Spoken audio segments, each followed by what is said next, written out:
ଆଜିର ପ୍ରସଙ୍ଗ ହେଉଛି ମୋ ଜେଜେମା ଆଈ ଓ ଗୋସେଇଁ ଶାଶୁମାଙ୍କ ସାବିତ୍ରୀ ବ୍ରତ।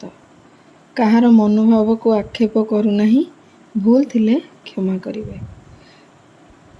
ମୁଁ ବୋଧେ କମ୍ ଦିନ ମୋ ଜେଜେମାଙ୍କୁ ଦେଖିଛି।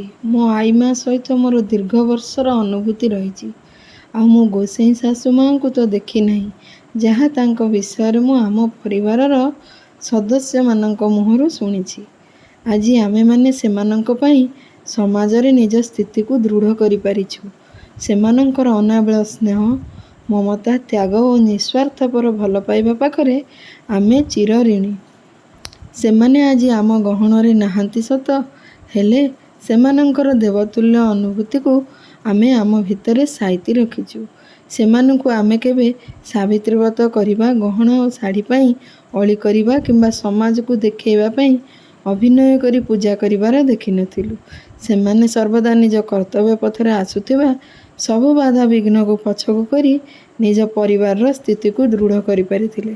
ଆଜିକାଲିର ସାବିତ୍ରୀ ବ୍ରତ ଦେଖିଲେ ହସ ଲାଗେ। ସାବିତ୍ରୀ ବ୍ରତ କେବଳ ଏକ ପ୍ରହସନରେ ପରିଣତ ହୋଇଛି।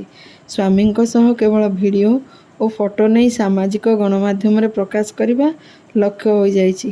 ପରିବାର, ସ୍ୱାମୀ ଓ ସନ୍ତାନ ପ୍ରତି କର୍ତ୍ତବ୍ୟ ଏକ ଫମ୍ପା ମାଠିଆ ସଦୃଶ ହୋଇଯାଇଛି। ମୁଁ ଆଜି ବି ସେ ଦେବତୁଲ୍ୟ ଭଲ ପାଇବାକୁ ଝୁରି ହୁଏ, ଯାହା ମୋ ଜେଜେମା ଆଈ ଓ ଗୋସେଇଁ ଶାଶୁମାଙ୍କର ପରିବାର ପ୍ରତି ଥିଲା ବିନା ସାବିତ୍ରୀ ବ୍ରତରେ।